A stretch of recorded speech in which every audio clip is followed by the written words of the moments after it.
Hello students, देखो आज हम लोग इनऑर्गेनिक केमिस्ट्री के अंदर एक बहुत इंपॉर्टेंट चैप्टर स्टार्ट करने जा रहे हैं जिसका नाम है कोऑर्डिनेशन कंपाउंड्स। ठीक, देखो ये चैप्टर इंपॉर्टेंट है और बहुत इंटरेस्टिंग चैप्टर भी है। यहाँ पे हम लोग बहुत सारी चीजें सीखने वाले हैं। पहली चीज तो आप सीखने वाले हो कि कोऑर्डिनेशन कंपाउंड्स क्या होते हैं।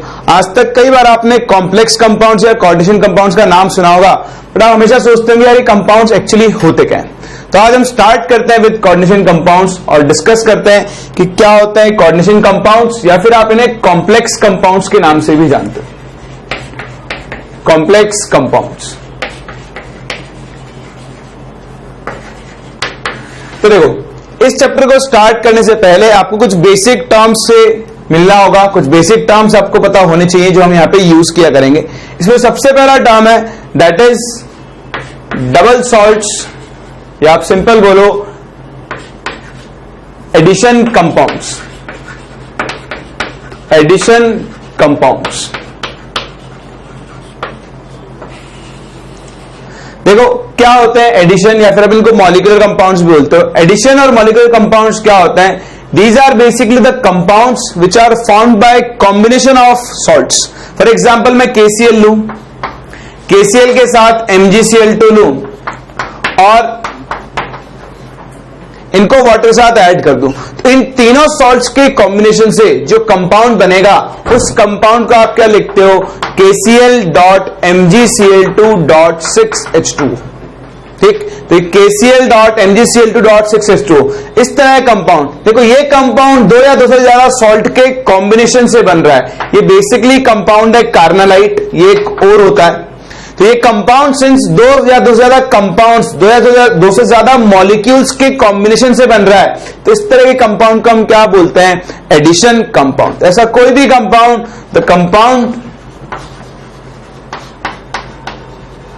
which is formed, the compound which is formed by the combination of two or more salts, या two or more compounds बोल दो, salts बोल दो या molecules बोल दो, is called addition compound। तो आप इन्हें एडिशन कंपाउंड या फिर मॉलिक्यूलर कंपाउंड्स भी बोल सकते हो। ठीक, तो ये बेसिक बात क्या होता है एडिशन कंपाउंड। नाम से पता लग रहा है दो या दो ज्यादा सॉल्ट को आप ऐड कर दो तो उससे जो कंपाउंड बनेगा उससे हम कौन सा कंपाउंड बोलते हैं? Addition compounds. एडिशन कंपाउंड्स को देखो हम फिर से दो कैटेगरी में डिवाइड करते हैं। जितने भी हमारे एडिशन कंपाउंड्स हैं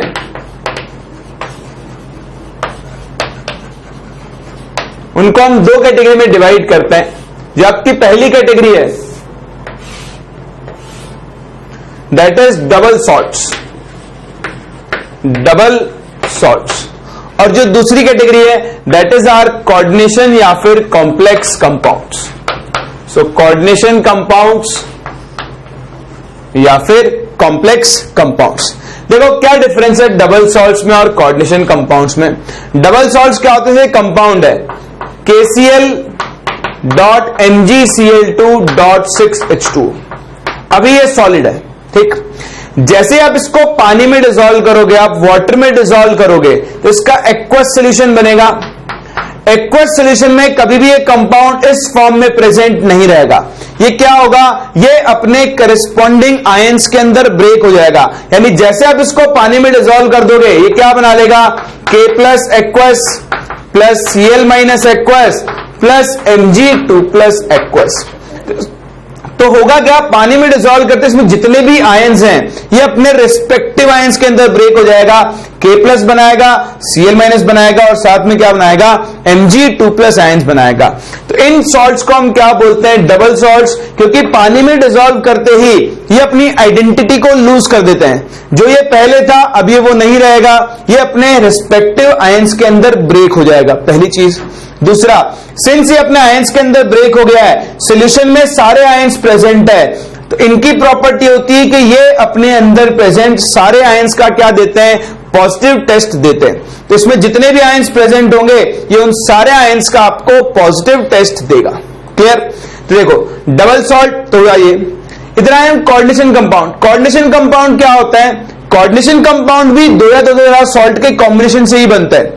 जैसे मान लो मैं मिक्स कर रहा हूं KCN और सपोज FeCN होल ट्वाइस को, ठीक, तो इनके कॉम्बिनेशन से बनेगा K4FeCN होल 6। ये जो कंपाउंड बना ये भी दो सॉल्ट के कॉम्बिनेशन से ही बन रहा है, लेकिन इस सॉल्ट को हम कैसा कंपाउंड बोलेंगे? इसको हम बोलेंगे एक कॉम्प्लेक्स कंपाउंड, या फिर आप इसे कोऑर्डिनेशन कंपाउंड भी बोल सकते हो। क्या बोल सकते हो? Coordination compound. इस कॉम्प्लेक्स कंपाउंड के दो पार्ट हैं, एक वो पार्ट जो स्क्वायर ब्रैकेट के अंदर है, इसको भी हम नाम देंगे, इसको हम कोऑर्डिनेशन स्फीयर बोलते हैं। तभी हम आगे डिस्कस करेंगे इसको भी, कोऑर्डिनेशन स्फीयर, ठीक। और एक स्क्वायर ब्रैकेट के बाहर का पार्ट जिसको हम आयनाइजेशन स्फीयर बोलते हैं। ये कंपाउंड, इसको जब आप वाटर में डिसॉल्व करोगे तो ये भी ब्रेक होगा, लेकिन ये पूरे आयंस के अंदर ब्रेक नहीं होगा। देखो इसके अंदर K+ आयन है, Fe2+ आयन है और साइनाइड आयन है Cn-। जब मैं इसको वाटर में डिसॉल्व करूंगा तो पूरा पूरा ब्रेक नहीं होगा, ये सिर्फ दो पार्ट में ब्रेक होगा। 4K+ बनाएगा और साथ में कंपाउंड बना लेगा FeCN होल 6 4-।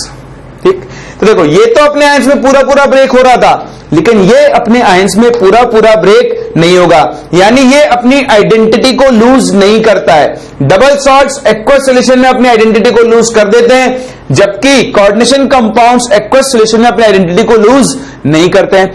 बताओ क्या ये कंपाउंड अपने सारे आयंस का पॉजिटिव टेस्ट देगा? बिल्कुल नहीं। सॉल्यूशन में सिर्फ ये क्या प्रोवाइड करवा रहा है? K+। ना इसने Fe2+ अलग किया, ना साइनाइड अलग किया। तो इनकी दूसरी प्रॉपर्टी क्या होती है कि ये एक्वस सॉल्यूशन में अपने अंदर प्रेजेंट सारे आयंस का पॉजिटिव टेस्ट नहीं देते हैं। तो जो टेस्ट नहीं देते हैं उनको हम क्या बोलते हैं? Coordination compounds. और जो टेस्ट दे देते हैं उनको हम क्या बोलते हैं? Double salts. तो एडिशन कंपाउंड्स को हम इस दो कैटेगरी में डिवाइड करते हैं, डिपेंडिंग ऑन कि एक्वस सॉल्यूशन में ये आयंस दे रहे हैं या फिर नहीं दे रहे। तो आओ क्लासिफाई करते हैं दोनों को, double salts and coordination compounds. तो देखो डबल सॉल्ट्स क्या होते हैं? Double salts are the addition compounds, addition compounds which dissociate into their respective ions on dissolving in water, ठीक। जबकि एडिशन कोऑर्डिनेशन कंपाउंड्स क्या होते हैं? These are the addition compounds which do not dissociate into their respective ions, ठीक। तो ये अपने respective ions के अंदर क्या होते हैं? डिसोसिएट नहीं होते हैं, जबकि ये क्या होते हैं? डिसोसिएट हो जाते हैं। दूसरी चीज, they lose their identity in aqueous solution, यानी सॉलिड स्टेट में तो ये इस फॉर्म में रहेंगे, लेकिन जैसे पानी में डिसॉल्व करोगे ये क्या होंगे? अपने आयंस की फॉर्म में ब्रेक हो जाएंगे। जबकि कोऑर्डिनेशन कंपाउंड्स क्या करते हैं? ये इनकी आइडेंटिटी को मेंटेन करते हैं। सो दीज मेंटेन देयर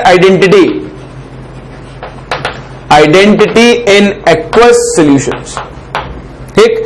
तो ये अपनी आइडेंटिटी को लूज कर देते हैं, जबकि ये कंपाउंड अपनी आइडेंटिटी को क्या करते हैं? मेंटेन करके रखते हैं। तीसरी और इंपॉर्टेंट चीज जो हमको यहां पे डिस्कस करनी है, double salt gives positive test of all the ions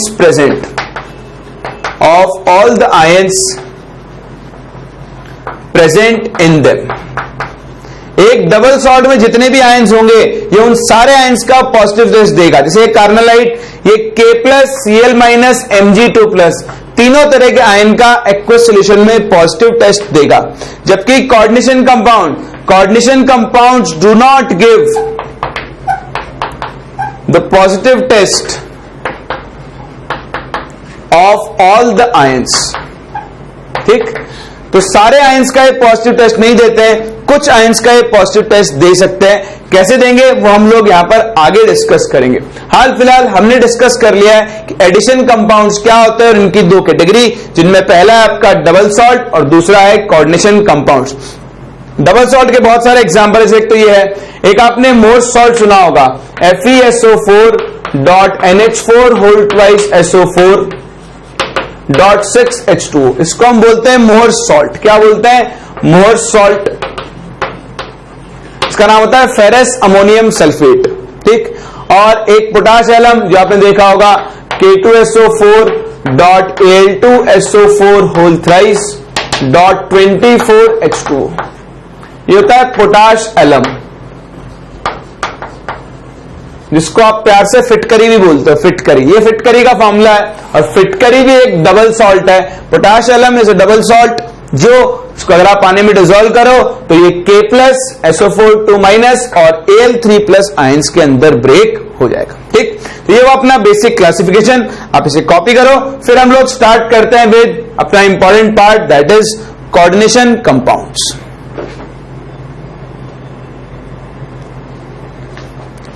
तो बेसिक इंफॉर्मेशन को डिस्कस करने के बाद अब हम आगे बढ़ रहे हैं और डिस्कस कर रहे हैं डिटेल में कि क्या होते हैं अपने कोऑर्डिनेशन कंपाउंड्स और इनके बारे में हमको क्या क्या पढ़ना है। चलो, तो देखो, जैसा मैंने आपको ये बताया, किसी भी कोऑर्डिनेशन कंपाउंड को आप कैसे रिप्रेजेंट करते हो। जैसे मैं कंपाउंड लिख रहा हूं यही K4FeCN6, ठीक।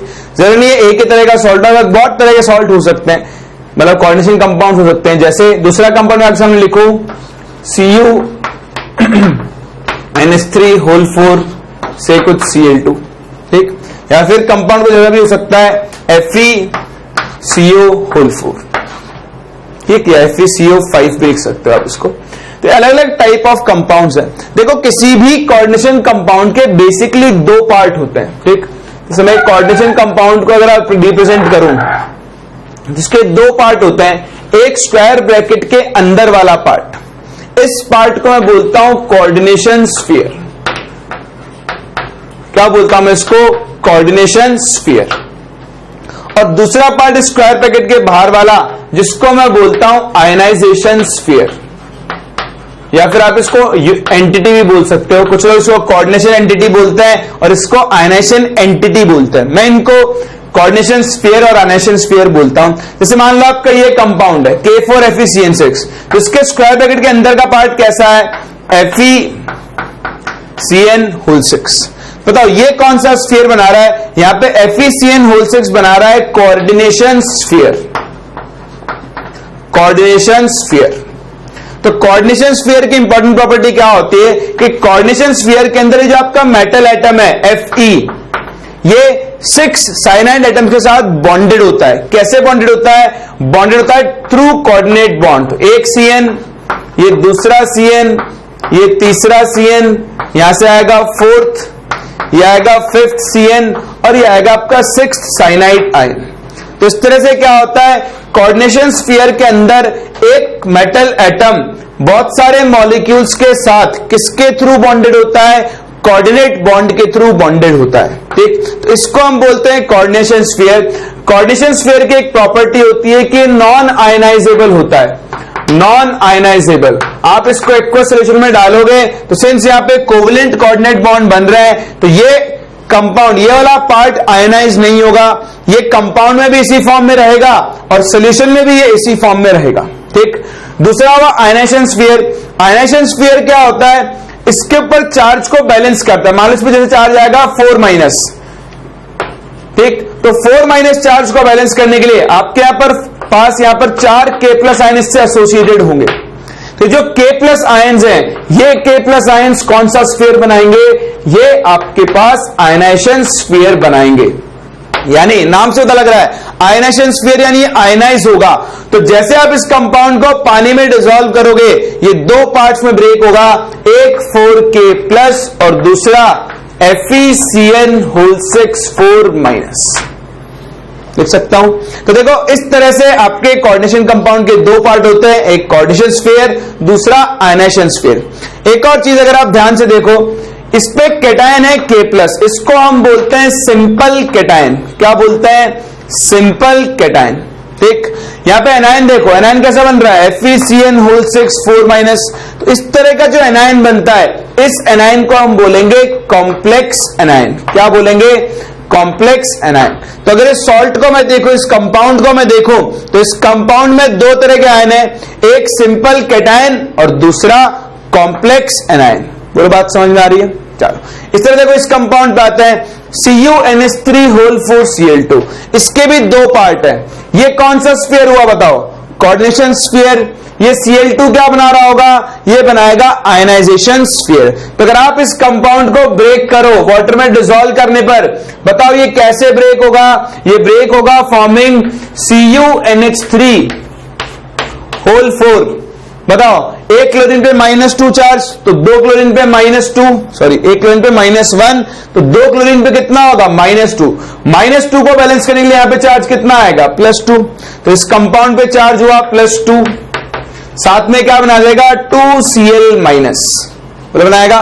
तो यहां देखो, ये कैटायन, ये एनायन। यहां पे एनायन कैसा है, सिंपल, और कैटायन कैसा है, कॉम्प्लेक्स।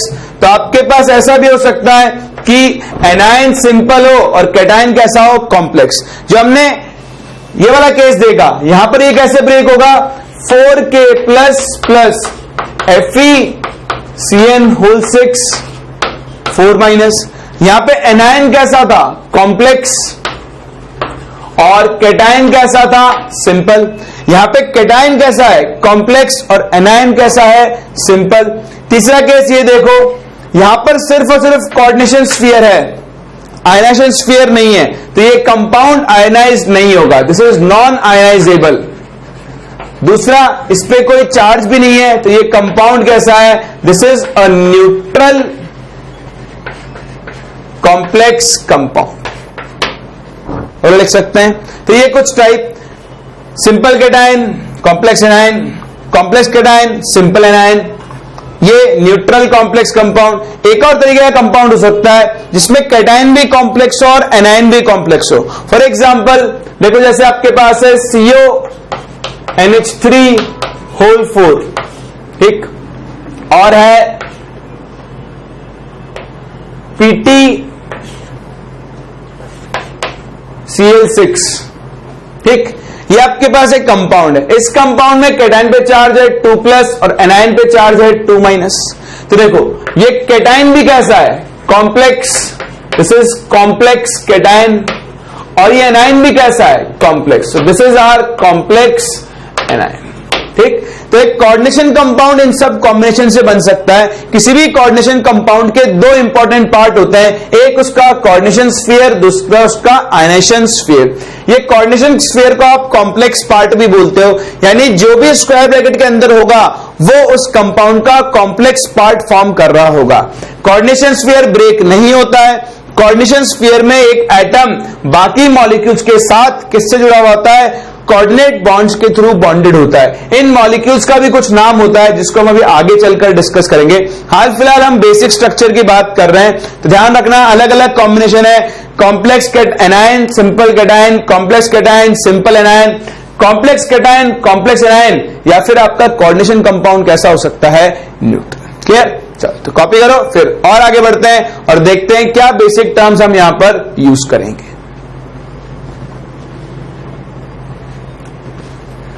चलो तो ये बेसिक डिस्कशन के बाद आगे बढ़ते हैं और हम देखने जा रहे हैं कुछ टर्म्स जो हम लोग यहां पर यूज किया करेंगे। तो ध्यान से पढ़ना, हर एक टर्म इंपॉर्टेंट है और इनको यूज करके आप आगे कोऑर्डिनेशन कंपाउंड्स को डिस्कस कर पाओगे। ठीक, sir next topic is terminologies used, या सिंपल लिख रहा हूं, terms used in coordination compounds.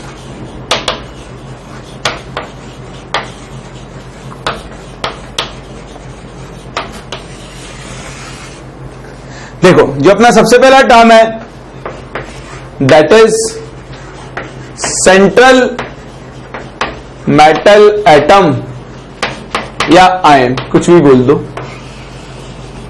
देखो, आपने जितने भी कॉम्प्लेक्स कंपाउंड देखे अभी तक जो डिस्कस किए उन्हीं में से एग्जांपल लिख रहा हूं। जैसे मैंने लिखा था K4FeCN होल 6, ठीक। और देखो इसने लिखा था NH3 तो अगर आप ध्यान से देखो तो इस कोऑर्डिनेशन कंपाउंड में जो कोऑर्डिनेशन स्फीयर है उसके अंदर एक मेटल है, देखो जैसे Fe, ये Cu। ये मेटल क्या होता है, जैसे मैं इसकी स्ट्रक्चर बनाऊं, ये कॉपर यहां पे 4 NH3 मॉलिक्यूल्स के साथ कोऑर्डिनेट बॉन्ड के थ्रू बॉन्डेड होगा। Coordinate bond, coordinate bond, coordinate bond, coordinate bond. तो ये जो आपका एटम है जो बाकी मॉलिक्यूल्स के साथ कोऑर्डिनेट बॉन्ड के थ्रू बॉन्डेड है, इसे हम क्या बोलते हैं, इसे हम बोलते हैं सेंट्रल मेटल एटम, या फिर हम इसको बोलते हैं सेंट्रल मेटल आयन। ठीक, तो किसी भी कोऑर्डिनेशन कंपाउंड का सबसे इंपॉर्टेंट पार्ट, सबसे मेन पार्ट होता है सेंट्रल मेटल एटम, जो बेसिकली इस कंपाउंड को कंस्ट्रक्ट करने में हेल्प करता है। बाकी जितने भी मॉलिक्यूल्स होते हैं वो इसी कंपाउंड के थ्रू बॉन्डेड होते हैं यूजिंग कोऑर्डिनेट बॉन्ड्स। तो सेंट्रल मेटल एटम क्या होता है ये तो हम देख चुके हैं भाई, सेंट्रल मेटल एटम है।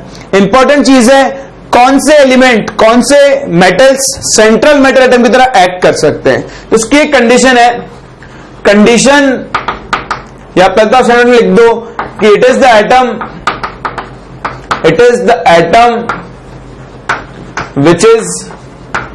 which is bonded to other molecules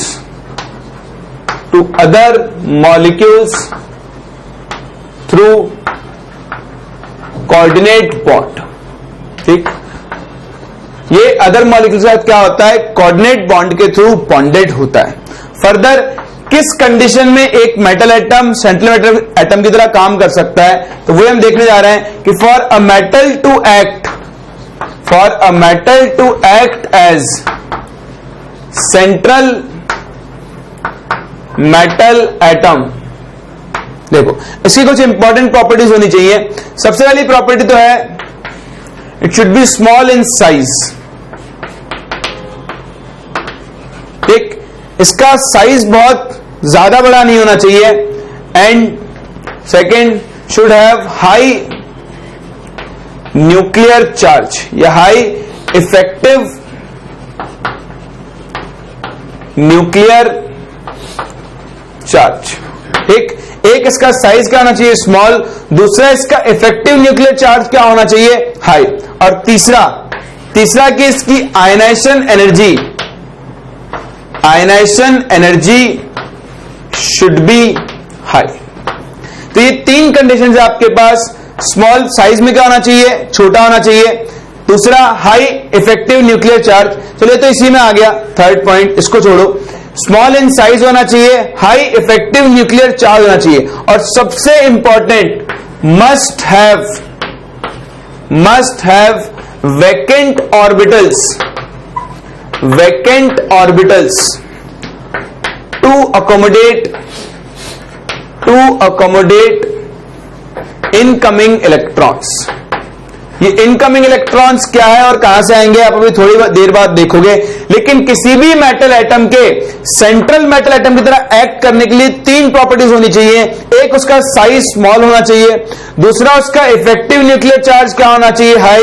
and third is very important, ये कंडीशन अगर नहीं है तो फिर वो सेंट्रल मेटल एटम की तरह काम नहीं कर पाएगा। इसके पास वैकेंट ऑर्बिटल्स होने चाहिए। अगर ये 3 कंडीशंस फुलफिल कर रहा है तो आपका एटम सेंट्रल मेटल एटम की तरह काम करेगा। ये जो तीनों प्रॉपर्टीज हैं, ये तीनों प्रॉपर्टीज को जनरली कौन फुलफिल करता है, D block metals. So these conditions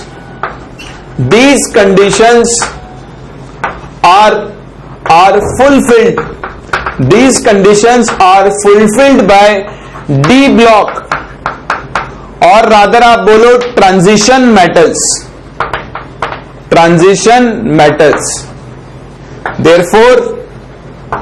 therefore these metals can act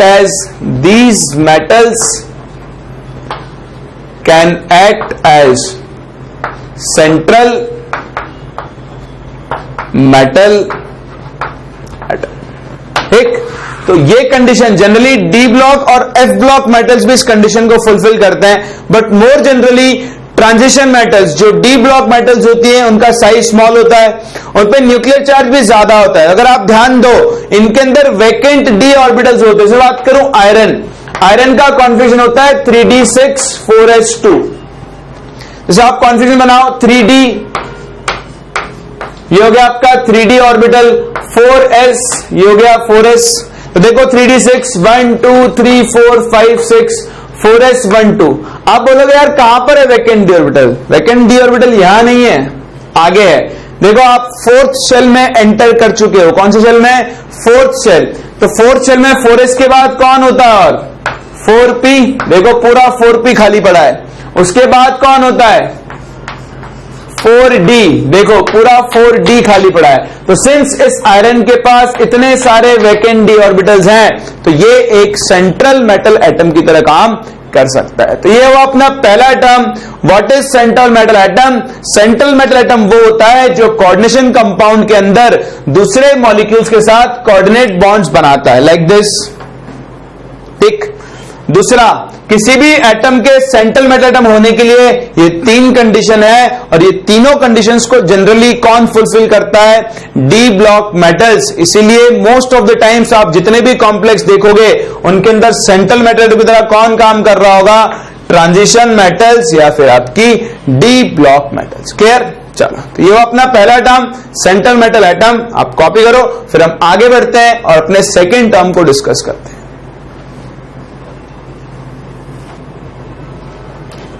फिर देखो जो अपना अगला टर्म है,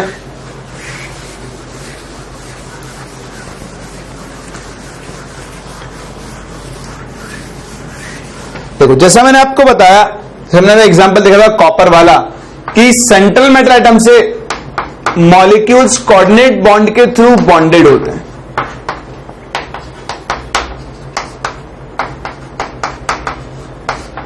ठीक। तो इसको तो हम क्या बोलते हैं? Central metal atom. वो मॉलिक्यूल्स जो सेंट्रल मेटल एटम से कोऑर्डिनेट बॉन्ड के थ्रू बॉन्डेड होते हैं, इन मॉलिक्यूल्स को हम क्या बोलते हैं? लिगेंड्स। तो यही अपना सेकेंड टर्म है, दैट इज लिगेंड्स। लिगेंड्स क्या होते हैं? लिगेंड्स वो मॉलिक्यूल्स होते हैं जो सेंट्रल मेटल एटम से किसके थ्रू बॉन्डेड होते हैं? कोऑर्डिनेट बॉन्ड के थ्रू बॉन्डेड होते हैं। और देखो बॉन्डिंग में हमने सीखा है कि एक कोऑर्डिनेट बॉन्ड कब बनता है? एक कोऑर्डिनेट बॉन्ड तब बनता है जब एक एटम दूसरे एटम को अपना इलेक्ट्रॉन पेयर शेयरिंग के लिए डोनेट कर दे। किसके लिए डोनेट कर दे? शेयरिंग के लिए डोनेट कर दे। तो जो आपके पास बॉन्ड बनेगा उसे हम कौन सा बॉन्ड बोलते हैं? Coordinate bond. तो लिगेंड्स क्या होते हैं? Ligands are those molecules which can donate an electron pair to central metal atom to form a coordinate bond. तो सिंपल है लिगेंड्स को डिफाइन करना। दीज आर द मॉलिक्यूल्स, या सिंपल हो, दीज आर द एटम्स और group of atoms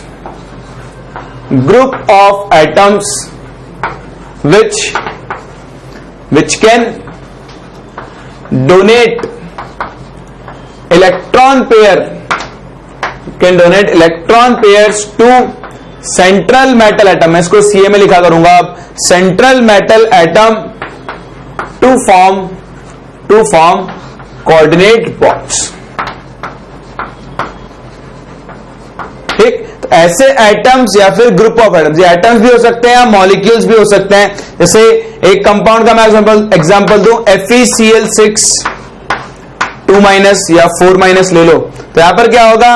Fe के साथ 6 chlorine molecules क्या होंगे? कोऑर्डिनेट बॉन्ड के थ्रू बॉन्डेड होंगे, 1 2 3 4 5 6। ठीक। यहां पे जो क्लोरीन है, क्लोरीन इज डोनर एटम, और जो Fe है वो कैसा है? एक्सेप्टर। तो हमने सीखा है कि हम कोऑर्डिनेट बॉन्ड का एरो हमेशा फ्रॉम डोनर टू एक्सेप्टर दिखाते हैं। तो ये डोनर एटम है, और आपका सेंट्रल मेटल एटम कैसा होता है? एक्सेप्टर एटम होता है। चलो थोड़ी सी याददाश्त ताजा करते हैं। हम लोगों ने बॉन्डिंग में सीखा है कि ऐसे एलिमेंट्स, कंपाउंड्स या एटम्स जो इलेक्ट्रॉन पेयर को डोनेट कर सकते हैं उनको हम क्या बोलते हैं? Lewis bases. क्या बोलते हैं? Lewis bases. देखो यहां पर आपका जो लिगेंड है वो सेंट्रल मेटल एटम को इलेक्ट्रॉन पेयर डोनेट कर रहा है, यानी ये किसकी तरह काम करते हैं? लुईस बेस की तरह काम करते हैं। तो हम लोग बोल सकते हैं कि ligands are basically Lewis basis.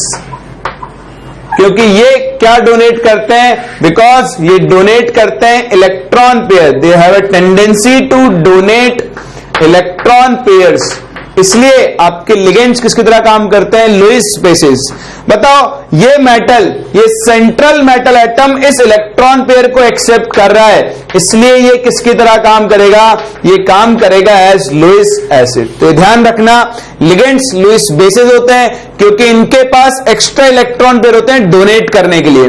Metal atom के पास इलेक्ट्रॉन्स की डेफिशिएंसी होती है, वैकेंट ऑर्बिटल्स होते हैं जिनमें ये इन इलेक्ट्रॉन पेयर्स को क्या करता है, अकोमोडेट। मैंने आपको अभी भी एक कंडीशन बताई थी कि मेटल को सेंट्रल मेटल की तरह काम करने के लिए उसके पास वैकेंट ऑर्बिटल्स होने चाहिए। क्यों, क्योंकि जो 6 क्लोरीन 2-2 इलेक्ट्रॉन इसको डोनेट कर रहे हैं, भाई इन इलेक्ट्रॉन्स को रखेगा कहां, जब तक इसके पास वैकेंट ऑर्बिटल्स नहीं होंगे वो इन इलेक्ट्रॉन्स को अकोमोडेट नहीं कर सकता है। ठीक, चलो तो ये हुआ आपके पास अपना सेकेंड टर्म लिगेंड। लिगेंड क्या होते हैं, वो मॉलिक्यूल्स या एटम्स जो इलेक्ट्रॉन पेयर को डोनेट कर सकते हैं, हम क्या बोलते हैं, लिगेंड्स।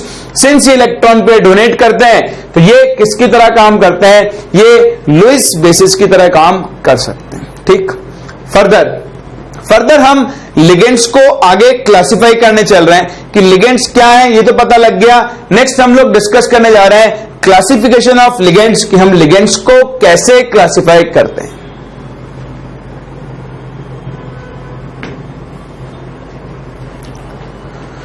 तो देखो लिगेंड्स का क्लासिफिकेशन डिपेंड करता है कुछ चीजों पर। 2 मेन पार्ट्स हैं जिनमें हम लिगेंड्स को क्लासिफाई करेंगे। तो हम लोग डिस्कस करने जा रहे हैं classification of ligands. Classification of ligands, पहला क्लासिफिकेशन हम कर रहे हैं on the basis of charge.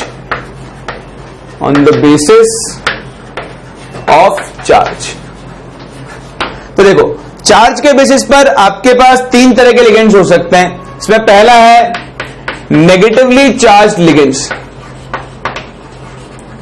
Negatively charge ligands, नाम से पता लग रहा है इन लिगेंड्स के ऊपर कैसा चार्ज होगा, नेगेटिव चार्ज होगा। नेगेटिव चार्ज वाले लिगेंड्स की एक बहुत इंपॉर्टेंट प्रॉपर्टी है, जैसे मैं आपको एग्जांपल दे दूं, जैसे Cl- है ना, SO4 2-, NH2-, ये सब कैसे लिगेंड्स हैं, negatively charge ligands. Negatively charge ligands का नाम लिखने के लिए एक स्टैंडर्ड तरीका होता है। वो तरीका क्या होता है, देखो अगर आपका जो भी कोई लिगेंड है उसका नाम आइड से एंड हो रहा है, किससे एंड हो रहा है, आइड से, तो हम इसको रिप्लेस कर देते हैं, रिप्लेस बाय O। किससे रिप्लेस करते हैं, O से।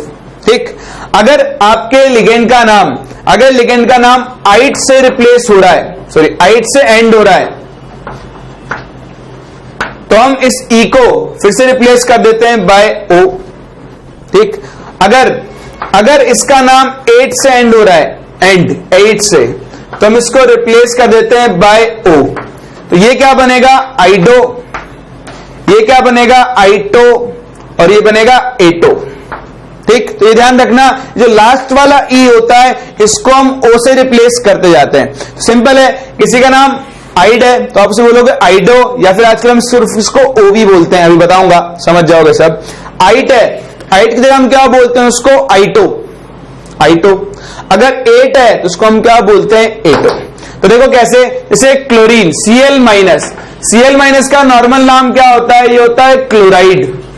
तो जब हम इसको कोऑर्डिनेशन कंपाउंड्स के अंदर यूज करेंगे तो हम इसको क्या, तो हम इसको क्लोरो या फिर क्लोरिडो दोनों बोल सकते हैं। पहले क्लोरिडो बोला जाता था लेकिन आजकल क्लोरो भी यूज कर लेते हैं। तो आप इसको, सिंपल है, आप इसको क्लोरो भी बोल सकते हो या फिर क्या बोल सकते हो, क्लोरिडो भी बोल सकते हो। सिमिलरली देखो मैं लिखता हूं I-, का नॉर्मल नाम क्या होता है, आयोडाइड। आयोडाइड को मैं क्या क्या लिख सकता हूं, या तो मैं इसको आयोडो लिख सकता हूं या फिर मैं क्या लिख सकता हूं इसको आयोडाइडो। समझ में आ रहा है। तो अगर किसी नेगेटिवली चार्ज लिगेंड का नाम माइनस से, मतलब सॉरी आइड से एंड हो रहा है, तो आप उसको ओ लिख सकते हो या फिर क्या लिख सकते हो, आयोडो भी लिख सकते हो। सिमिलरली दूसरा देखो, जैसे SO3 2-, SO3 2- क्या होता है, ये होता है सल्फाइट। आप जब इसको कोऑर्डिनेशन कंपाउंड में यूज करोगे तो आप इसका नाम क्या बोलोगे? सल्फीटो। क्या बोलोगे? सल्फीटो। सिमिलरली फॉस्फाइट PO3 तो ये है फॉस्फाइट। बताओ इसका नाम बदल कर क्या हो जाएगा? ये हो जाएगा फॉस्फेटो। ठीक। सिमिलरली अगर किसी का नाम 8 से खत्म होता है, 8 फॉर एग्जांपल सल्फेट SO4 ये है सल्फेट, तो इसका नाम क्या हो जाएगा? ये बन जाएगा सल्फेटो। क्या बन जाएगा? सल्फेटो।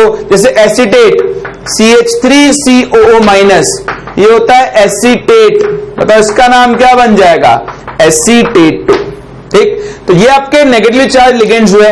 देखो जिनके ऊपर भी नेगेटिव चार्ज है उनके पास एक्स्ट्रा इलेक्ट्रॉन्स तो रहते हैं, यानी इनके पास लोन पेयर है और ये सब के सब लिगेंड्स की तरह काम कर सकते हैं। ये चीज बहुत इंपॉर्टेंट है, ये आपको याद हो जाएगी, इसके लिए कोई एफर्ट मानने की जरूरत नहीं है। आप धीरे धीरे यूज करोगे, आप अपने आप समझते जाओगे कि आइट को हम आइडो या ओ लिख सकते हैं, आइट को आइटो लिखेंगे और एट को क्या लिखेंगे? एटो। तो ये अपना पहला type of ligand on the basis of charge, that is your negatively charged ligands.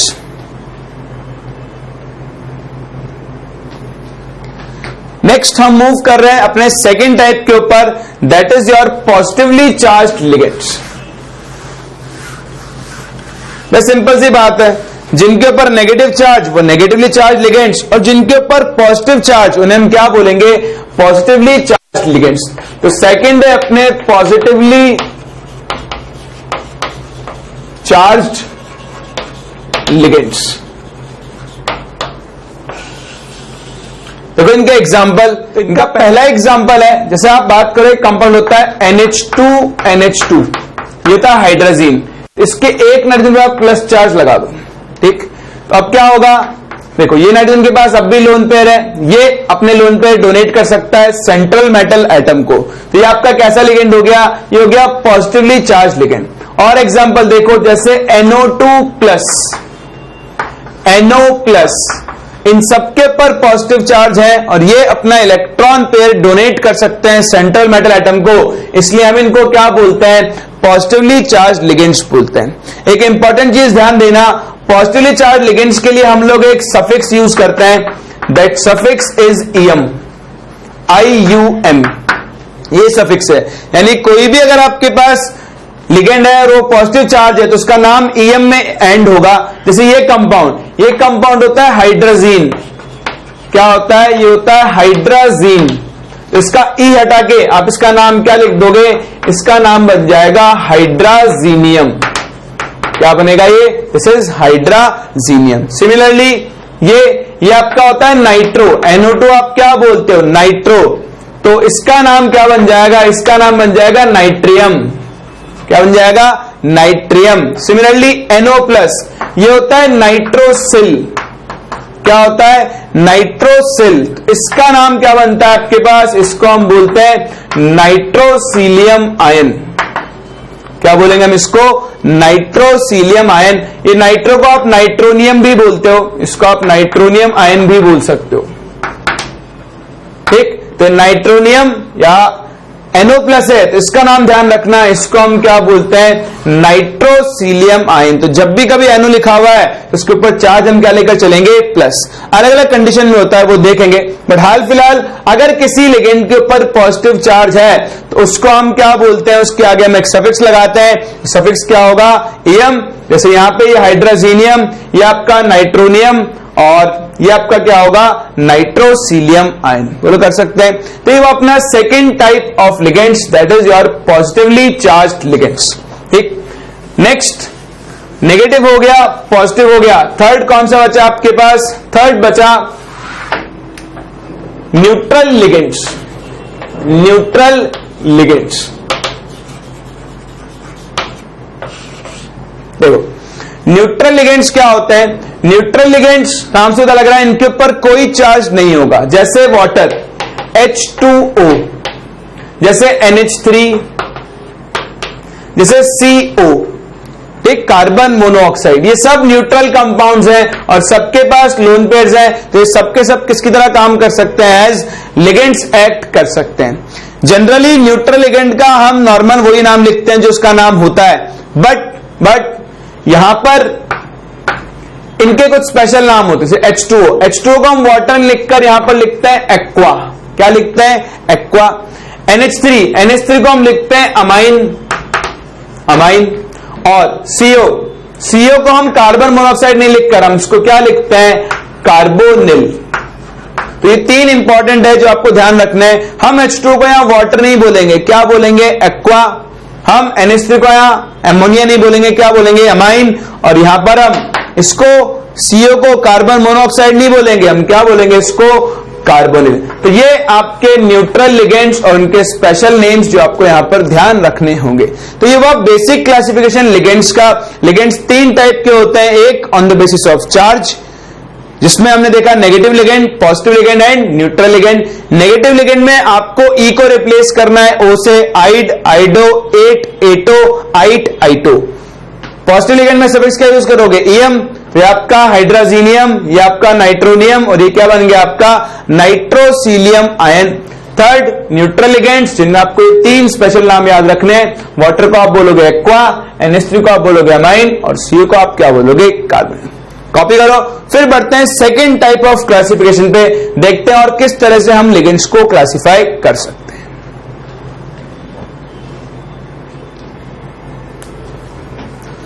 फिर देखो सेकेंड टाइप ऑफ क्लासिफिकेशन, ये बड़ा इंपॉर्टेंट है। इसमें आपको बहुत सारे टाइप्स देखने होंगे और याद भी रखने होंगे, है ना? तो ध्यान से पढ़ना इनको। सेकेंड क्लासिफिकेशन है that is on the basis of denticity of ligand।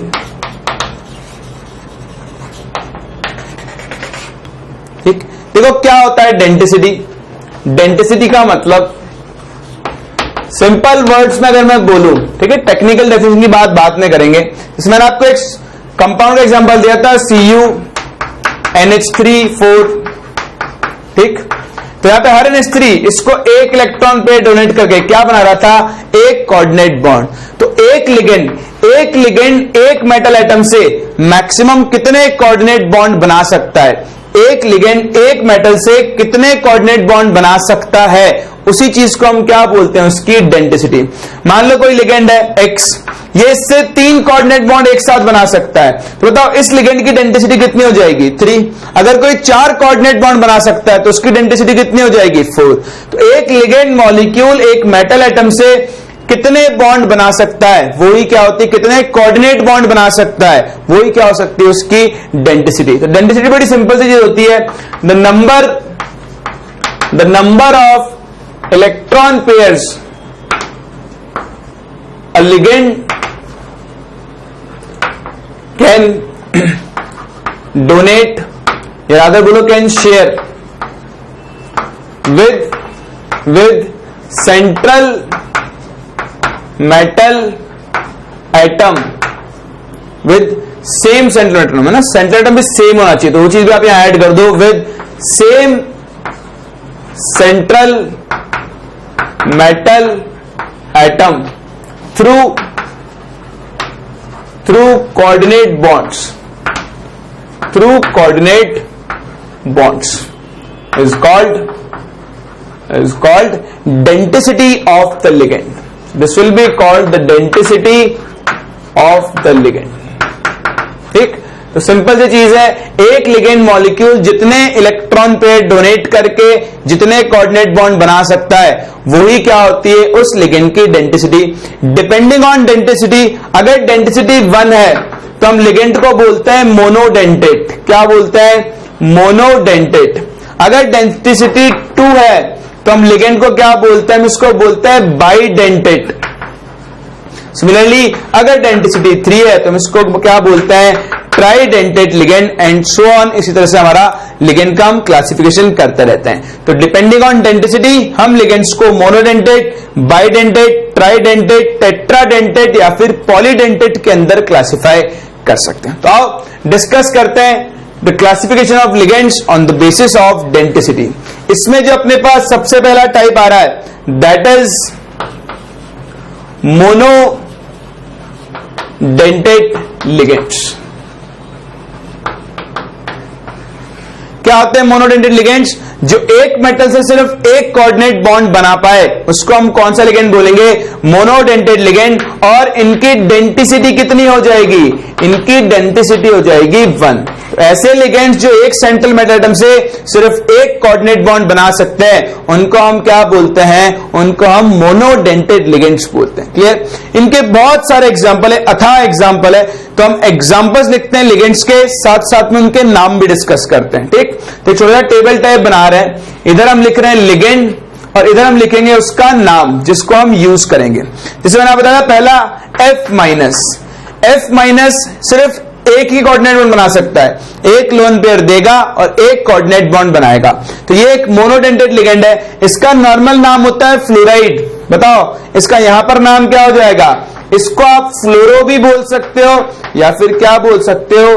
फ्लोरिडो, क्योंकि इसका नाम आइड से एंड हो रहा है। सिमिलरली Cl माइनस को हम क्या बोल सकते हैं?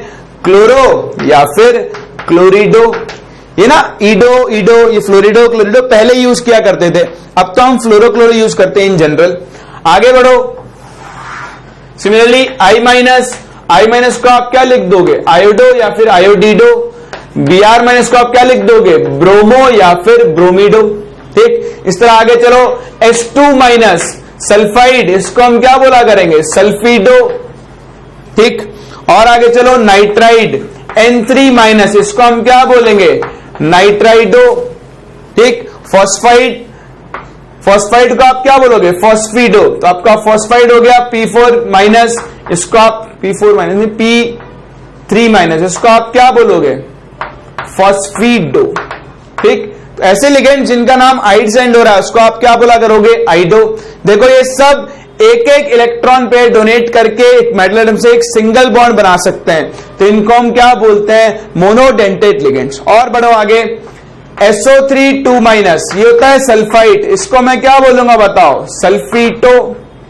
SO4 2 माइनस, ये होता है सल्फेट, तो मैं इसको क्या बोलूंगा? सल्फेटो। ठीक, सिमिलरली आप और देखो कि फॉस्फाइट या फॉस्फेट ले लो, PO4 3 माइनस, बताओ ये क्या बनेगा आपका? फॉस्फेटो। ठीक, ये सल्फेटो की एक और इंपॉर्टेंट प्रॉपर्टी, कभी कभी काम में आ जाएगा, ज्यादा नहीं। ठीक, यहां पर ये सल्फर और ऑक्सीजन किसी के भी थ्रू बॉन्डेड होता है। ठीक, तो कभी कभी अगर ऑक्सीजन के थ्रू बॉन्डेड होगा तो आप इसको OSO2 2 माइनस भी लिख सकते हो। ठीक, तो ये अपने खैर काम में नहीं आएगा, आप तो नॉर्मल याद रखना, ये सल्फाइड है, इसको आप क्या लिखोगे? सल्फीटो। चलो और आगे बढ़ते हैं और नाम देखते हैं थोड़े यूनिडेंटेड या फिर मोनोडेंटेड लिगेंड्स के। देखो इंपॉर्टेंट है अब ये NO2 माइनस। ठीक, NO2 माइनस को हम बोलते हैं नाइट्रो, या फिर हम इसको पहले लिखा करते थे नाइट्राइटो N। ये कभी कभी आपको लिखा हुआ मिल जाएगा। ये नाइट्राइटो N का मतलब क्या है कि ये सेंट्रल मेटल एटम से नाइट्रोजन के थ्रू बॉन्डेड होगा, बॉन्डेड थ्रू नाइट्रोजन। इसका एक और फॉर्म होता है, इसको हम लिखते हैं ONO माइनस। देखो अब भी NO2 माइनस ही है, लेकिन ऐसे लिखने का मतलब ये किसके थ्रू बॉन्डेड है? ये बॉन्डेड थ्रू है ऑक्सीजन। ठीक, तो ध्यान रखना ये NO2 माइनस नाइट्रोजन के थ्रू भी बॉन्ड हो सकता है और ऑक्सीजन के थ्रू भी बॉन्ड हो सकता है। जब ये नाइट्रोजन के थ्रू बॉन्ड होगा तो पहले हम इसको नाइट्राइट्रो N लिखा करते थे और इसको हम नाइट्राइटो O लिखा करते थे। ठीक, लेकिन फिर हमने क्या किया? इनको अलग से नाम दे दिया। NO2 माइनस को हम क्या लिखते हैं? नाइट्रो, और ONO माइनस को हम लिखते हैं नाइट्राइटो। क्या लिखते हैं? नाइट्राइटो। तो ये ध्यान रखना, NO2 माइनस है तो इसको हम लिखेंगे नाइट्रो, और ONO माइनस है तो इसको हम क्या लिखेंगे? नाइट्राइटो। फिर आपके दिमाग में आ रहा होगा कि यार अगर NO3 माइनस हो तो बताओ NO3 माइनस को मैं क्या लिखूं? इसको भी नाइट्रो लिखूं? नहीं, ये होता है नाइट्रेट, तो इसका नाम हम क्या रख देंगे? नाइट्रेटो। क्लियर? तो ये बहुत बहुत बहुत इंपॉर्टेंट है, ये ध्यान रखना। अगर ये नाइट्रोजन के थ्रू बॉन्डेड है तो मैं इसको नाइट्रो बोलूंगा, अगर ये ऑक्सीजन के थ्रू बॉन्डेड है तो मैं इसको क्या बोलूंगा? तो मैं इसको नाइट्राइटो बोलूंगा। ठीक, चलो, तो ये अपने कुछ कॉमन नेगेटिवली चार्ज लिगेंड्स हुए।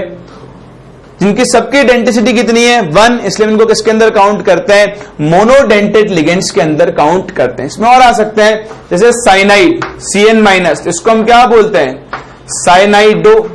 अगेन जब ये ऐसे लिखा हुआ है तो ये किसके थ्रू बॉन्डेड है, बॉन्डेड थ्रू कार्बन है, ठीक, बॉन्डेड थ्रू कार्बन। जब मैं इसको लिखूंगा NC-, तो ये नाइट्रोजन के थ्रू बॉन्डेड है, जब इसको आइसोसाइनाइड बोलते हैं तो इसका नाम क्या हो जाएगा, आइसोसाइनाइडो, ठीक। इसी तरह SCN- को आप क्या बोलते हो, थायोसाइनेट, तो हम इसको बोलेंगे थायोसाइनेटो। और NCS-, इसको हम क्या बोल देंगे, आइसोथायोसाइनेटो, और लिख सकते हैं। तो देखो जितने भी देखे आपने सब नेगेटिवली थे, मैंने आपको ये सिखाया, आइड है तो आइडो, आइट है तो आइटो, और एट है तो आप क्या लिखोगे, एटो। इन सब की डेंसिटी कितनी है 1। फिर देखो हम इनके अंदर पॉजिटिव चार्ज लिगेंड्स को भी इंक्लूड कर सकते हैं, जैसे आपने देखा था NO2+, नाइट्रोनियम आयन, नाइट्रोनियम, इसकी डेंसिटी कितनी है 1। NO+, बताओ NO+ को हम क्या बोलते हैं, इसको हम बोलते हैं नाइट्रोसीलियम, या कभी कभी आपको ये नाइट्रोसोनियम भी लिखा हुआ मिल सकता है, एक ही बात है। NO+ को हम नाइट्रोसो बोलते हैं, क्या बोलते हैं इसको हम, नाइट्रोसो, इसलिए इसका नाम हम नाइट्रोसोनियम या फिर नाइट्रोसिलियम दोनों लिख सकते हैं। या फिर आपका हाइड्रोजन NH2+, NH3NH2+, ये क्या होगा आपका हाइड्राजीनियम। तो सिंस ये भी एक लोन पे डोनेट कर सकता है, ये भी कैसा होगा आपका मोनोडेंटेड टाइप ऑफ लिगेंड्स। ये है आपके कुछ पॉजिटिवली चार्ज लिगेंड्स। अगेन आपके पास न्यूट्रल लिगेंड्स भी हो सकते हैं, न्यूट्रल, जैसे H2O एक लोन पे डोनेट कर सकता है, तो ये भी एक मोनोडेंटेड लिगेंड है, और उसका नाम क्या लिखोगे आप लोग, एक्वा। NH3 भी एक लोन पे डोनेट कर सकता है, ये क्या होगा आपका अमाइन, ठीक। सिमिलरली CO कार्बोनिल, ये भी मोनोडेंटेड है, और इसका नाम क्या हो जाएगा, कार्बोनिल, लिख सकते हैं। तो ये आपके कुछ न्यूट्रल मोनोडेंटेड लिगेंड्स हैं। ऐसा नहीं है कि न्यूट्रल लिगेंड सिर्फ मोनोडेंटेड ही होते हैं, हम आगे पढ़ेंगे बाइडेंटेड भी हो सकते हैं, ट्राइडेंटेड भी हो सकते हैं। फर्दर देखो नेगेटिव चार्ज में एक दो नाम और जो आपके काम, देखो जो अपना अगला लिगेंड है दैट इज NH2-, NH2- और NH2-, ये आपके पास दो लिगेंड्स होते हैं, ये होता है अमाइड और ये होता है इमाइड, ठीक। तो इनसे आप ऑर्गेनिक में डील करते हो। NH2- का हम यहां पे नाम लिखा करेंगे अमीडो, और इसका नाम लिखा करेंगे हम लोग यहां पर इमिडो।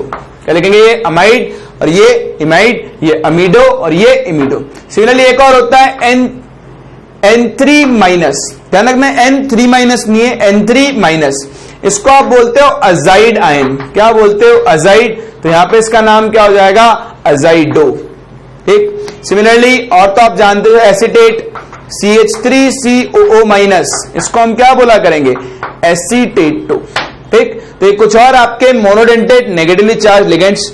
न्यूट्रल में आप एक और नाम लिख सकते हो O2।